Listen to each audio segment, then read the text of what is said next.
And now, Fraser Family Foundation of America proudly presents Bobby Buds for Life with your host, Barbara Fraser Herrera.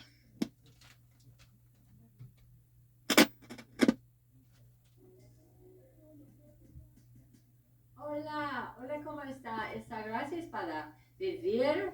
It's not work, it's fun con ex Master Gardener Bernie Delaney y mi programa un poquito en español y todos usually regular en inglés. Bobby Buds for Life. Bobby Buds por su vida y muchas gracias. Hola, Roberto, Betty, Alejandro, Judy, and my familia. Hi, folks. Bobby Buds for Life here once again on this beautiful day. We are right now into Easter season. It's been Lent season, and it's today just happens to be Maundy Thursday, and Easter is Sunday. So we say thanks so much again for watching, and enjoy your wonderful Easter season, folks. Enjoy your beautiful spring season that is fastly, speedily coming upon us. Thank God it's finally coming around. Have some tips here, folks. They're just tips that I'm aware of for myself. I've used lots of them myself and just happened to read about them as well in a magazine that has been newly introduced to myself. And it is called, actually, First. It's FIRST is on the cover. They are not one of our sponsors. Let me make that clear right off the bat. They are not one of our sponsors. However, I've just been introduced to it, and I'm going to talk about some articles that are in there that relate to things that I already do and pass the tips along to you. Again, we only just suggest things here.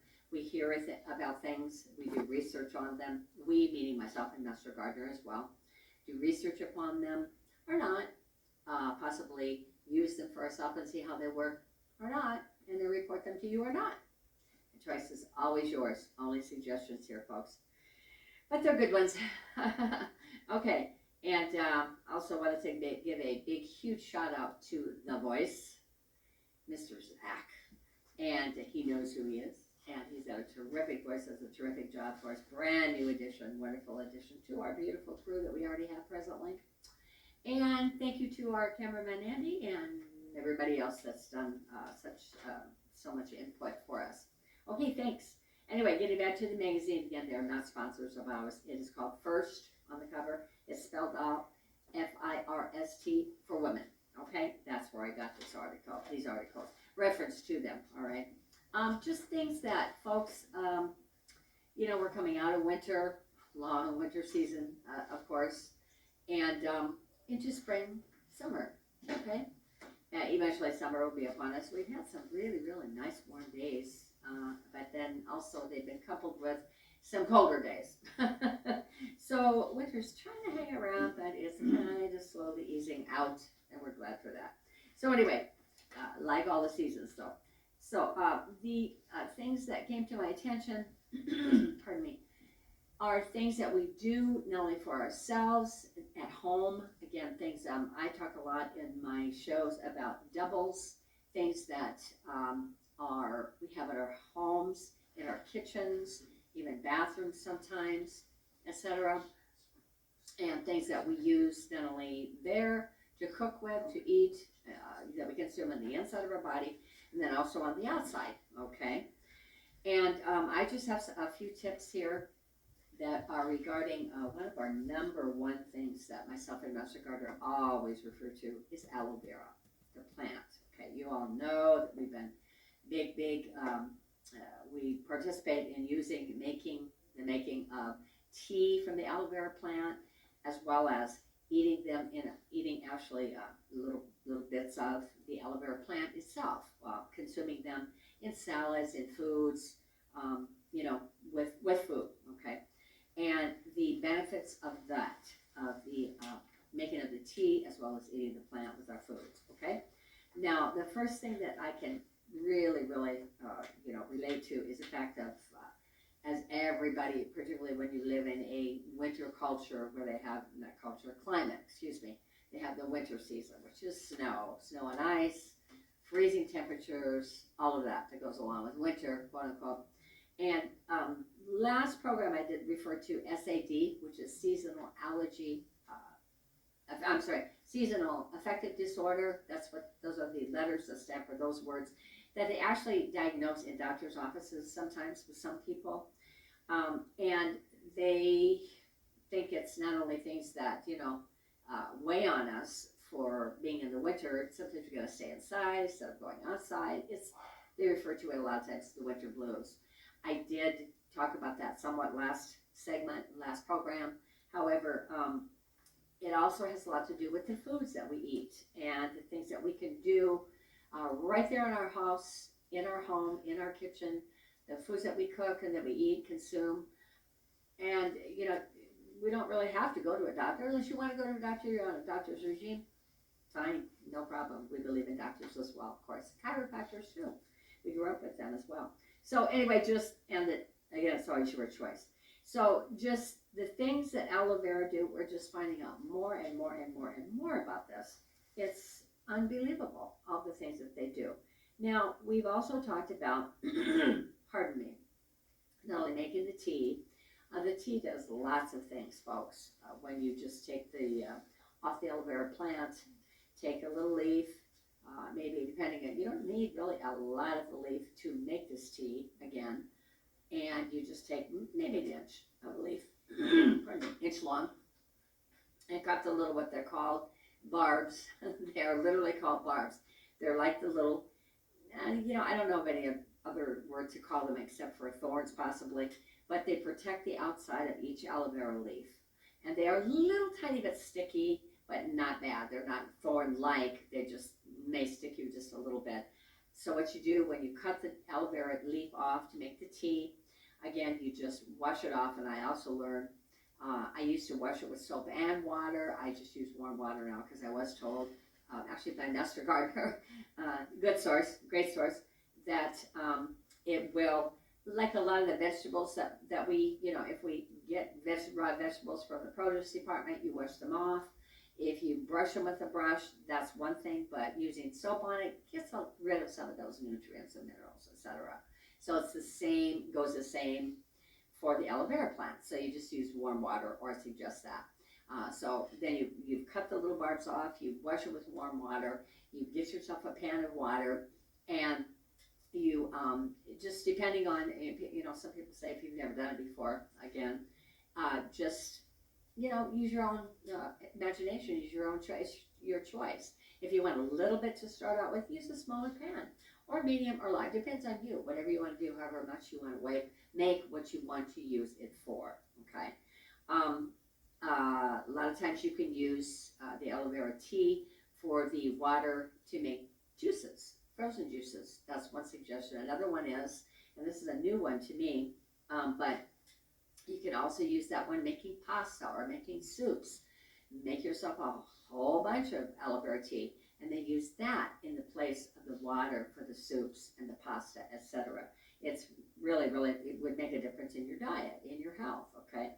Now, another thing, as I said, I've alluded to several times now, but going back to the basics of aloe vera, although other than, oh my goodness, there's probably hundreds of thousands of things that aloe vera plant does. We are learning more all the time about it. However, a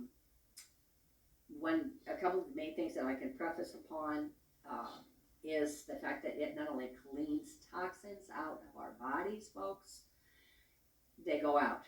They got to come out somewhere, okay? And, like the saying goes, they don't happen overnight. Those toxins don't get there overnight, okay? So it probably won't come out overnight, but it's a start to get the release of the toxins out of our body. That's what helps, purify things. Purify, my word, sorry. Slip of the tongue. So that's what helps to release the toxins. So it releases toxins. Will help you sleep better. That's a problem I've never really had, but it can, a lot of people say, as well as give you endless energy, okay? That's not only with the tea itself, but also by eating the plant in foods. It's just incredible. I know it sounds kind of funny, and it was it was kind of different for myself when I started eating the plant a little bit. But you just take little bits. You could even take little bits and make yourself some kind of juice or tea or even coffee, maybe a coffee drink, and take the aloe vera plants and cut them up very, very small and put them in the drink. You'd be surprised, really. So at any rate, but it's however you want to do it. And yes, there is bitterness to the plants, particularly the ones with the burgundy tinge, okay? However, the choice is always yours. Just, start out, you say, oh, I don't have any aloe vera plants. Where do I get that? Well, you can buy them all at places. Some of the drugstores like Walgreens, when you walk in the door during the spring, summer months, and even early fall, warmer fall still, they have small plants. They sell them very reasonably prices. And so start out with a small plant and then go from there, Just try a little bit. It starts with the choice. It starts saying, oh, gee, I want to try and see if this works for me to make myself feel better. And that's how you start. Start small and then work into something bigger if you choose. So those are the basics of aloe vera. That's what the tea does, as well as I say, many, probably thousands of things that the aloe vera leaf can do for us. Plants that we get the leaf from that can do for us if we choose to give it a chance. Okay, it boosts your energy and it gives us longevity to do the things and more things than we, maybe could do without trying something that's going to make us feel better. Other than, and nothing against the energy drinks or anything else that a person, can buy over the counter to do that. Well, this does it, but it also does it in a naturally healthy way, very healthy for us, okay? Just another thing that it does. Now, this is something that I, pardon me, I was aware, I'm aware of a lot of things that the aloe vera plant does. However, and lots and lots of use for it, the things that I've talked about, they're just a few. You could do your own research on it on the internet, go to the library, you check out a book, a lot of magazines, okay, as well. You can get a lot of that stuff out of there. Now, this is one that I hadn't really thought about, but it was noted here in the magazine. And again, this is the first. It's called First for Women, all right? And actually, they call it a surprising smile beautifier. Talking about aloe vera again here, folks. The juice of the aloe vera plant, it protects against painful gum inflammation. Now that is something that I was not aware of. Now this is what causes gum inflammation is gingivitis. Okay, your gums get reddish. Sometimes they bleed, some folks. They're a little bit swollen, it seems. You heard about swollen gums. They do. I've even heard commercials lately regarding swollen gums. And if they don't bleed, it's one thing, I guess. I have no dental training whatsoever, so please. Again, these are only suggestions, but these are things that I'm reading to you right now, actually, but things that I've been aware of myself. So painful gum inflammation is caused by gingivitis. And some experts have said and found that gum inflammation dropped by 42%. Yeah, no kidding. 42% in 30 days in people who use aloe vera mouthwashes. Well, folks, now that is twice a day after brushing your teeth, okay? The effect is comparable to that seen in people who use a prescription rinse. You just do it yourself. Just make the aloe vera tea. Dip your toothbrush in there. Or give it a swish after you get done brushing your teeth, like they just said, twice daily, or as long as you, many times as you so desire. But I thought that was incredibly interesting. The study also gives credit to the aloe vera juice's antiseptic action and the tissue healing vitamin C. It also has a tremendous amount of vitamin C, aloe vera. Now that specific part I was not aware of myself. Now this is something that you can do it at home, at home yourself, folks. And it's just a tremendous asset also to things that we also already do. Now also brushing teeth, folks, we heard several years ago that when you take cinnamon, okay, just regular cinnamon, and cameraman, if you could get a shot here of this cinnamon. Now this is ground cinnamon. Find it in grocery stores, Drugstores have, some dollar sections. Um, just anywhere, spice sections, baking sections of grocery stores, drugstores, etc. Just regular ground cinnamon, okay? Cinnamon does thank you, lots and lots of things. However, it is also it not only regulates our blood sugar, but it also, it's a natural antiseptic, okay? And when you take cinnamon and put it and combine it with your toothpaste, or even, gosh, I've even tried it just by itself. It just gives you just a wonderful, wonderful, clean feeling. It's like you've been to the dentist, seriously. Not saying that that's exactly what happens, however, for myself, okay? Again, we're only suggesting here. So, but use it in accordance or with your toothpaste, as well as, and like nutmeg. Okay, here's another one. Nutmeg is very, very, very good for our health. Along with this nutmeg, now it enhances many food flavors, and it's just really, really feels really good. Mixed with cinnamon on your toothbrush as well. Okay, and I don't know the exact things that nutmeg does, but I'm just going to say that in addition to the cinnamon, it really tastes great, and also they make your teeth whiter. It's just, not overnight. Don't, please misunderstand.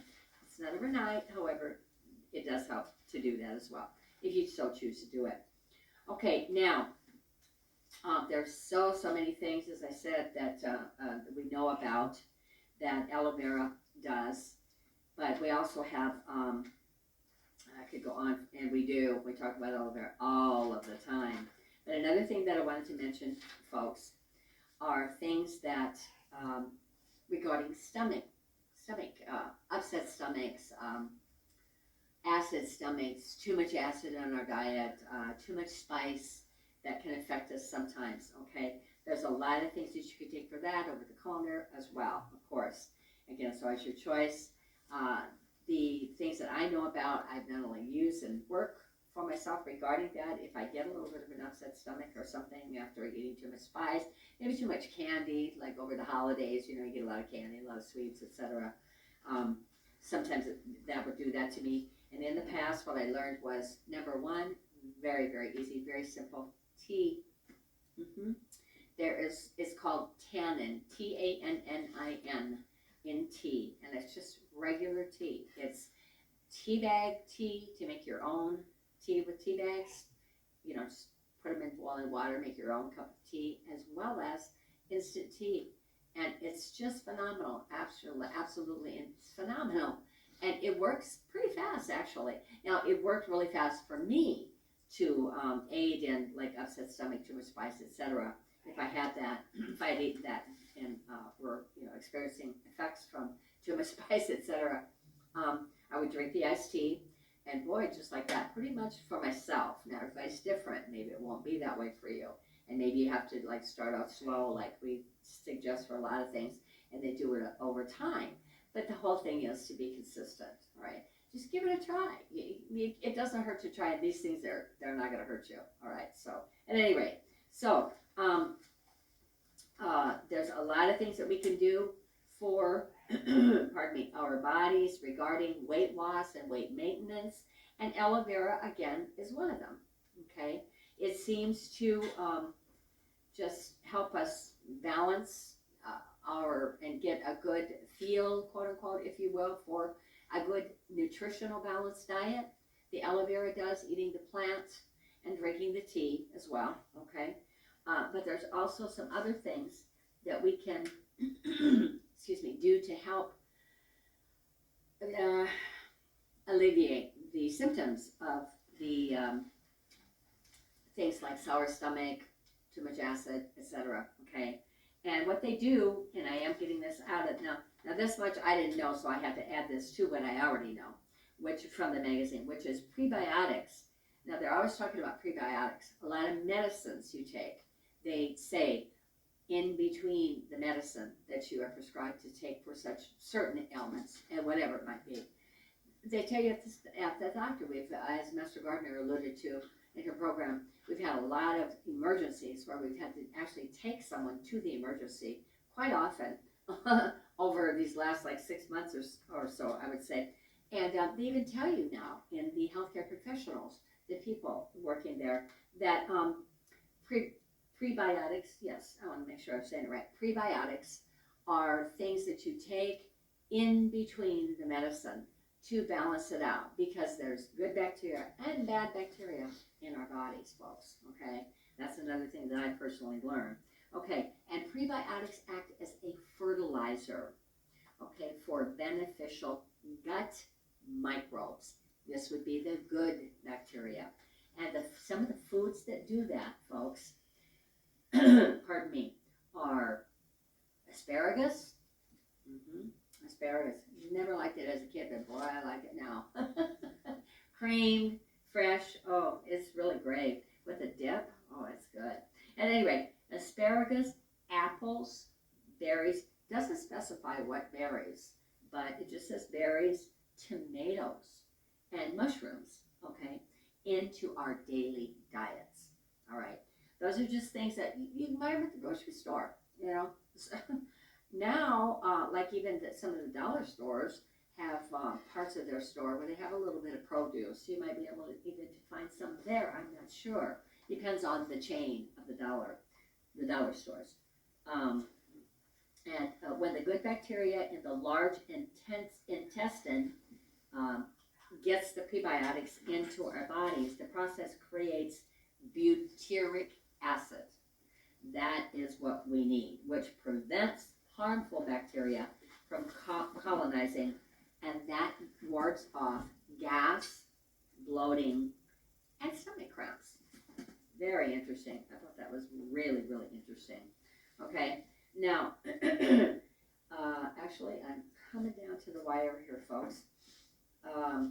Okay, I just wanted to also mention that there are many, many things that, other than that we can do for upset stomach, etc. Part of it is, gosh, you know, just over-the-counter things that they offer. Another thing that I wanted to mention for belly breathing, okay, belly fat, belly breathing, and people that actually have some, now this is regarding breathing and the bad, harmful gut bacteria. Belly breathing, deep belly breathing, not only helps lower levels of cortisol regarding the harmful bacteria in our guts, but also folks that have problems, respiratory problems, sometimes if you just go and make your stomach area expand, not necessarily your shoulders, because it's real easy to take a breath and your shoulders go up. But if you do it and your stomach expands, and think of it when you let the air out, think of it as pulling a string up through your mouth. That helps not only level stress, get rid of stress levels, as well as helps your breathing, regulates it. And also you handle things. A person can, I handle things better when I breathe right. And especially if you do any kind of entertaining, singing, etc., which we all do in our family, our whole lives basically do that. It just helps you be able to get through a whole phrase or a lot of a whole phrase of singing lyrics without having to take a breath. And you still have a little bit left over. And it's incredible. Breathing exercises are fantastic. And they over time, they will work as well. Now, I also learned, I just got a couple minutes left here, I know. I also learned about some tips, natural tips, folks, for motion sickness. Okay. And coconut oil benefits. Coconut oil is good for so many things. But if you take a little bit of coconut oil and you got wax in your ears, take a little bit of the tip on the tip of one of your fingers, like this size. Just put it just on the outside. Don't go into your ear, just on the outside of the ear. It will break that wax off over time, folks, but you do it consistently. Listen, I wanted to say thanks so much, and also motion sickness, what helps it? Ginger and any kind of olives. Thank you so much. Love coming into your homes. We'll see you again next time. And adios, Rebecca, Betty, Alejandro, Julia, gracias. Adios. This has been another Fraser Family Foundation of America presentation. You may send any correspondence to Fraser Family Foundation of America to P.O. Box 2125, Wausau, Wisconsin 54402. You may contact Fraser Family Foundation of America at 715-551-5194 or email FFF of America 1 at gmail.com.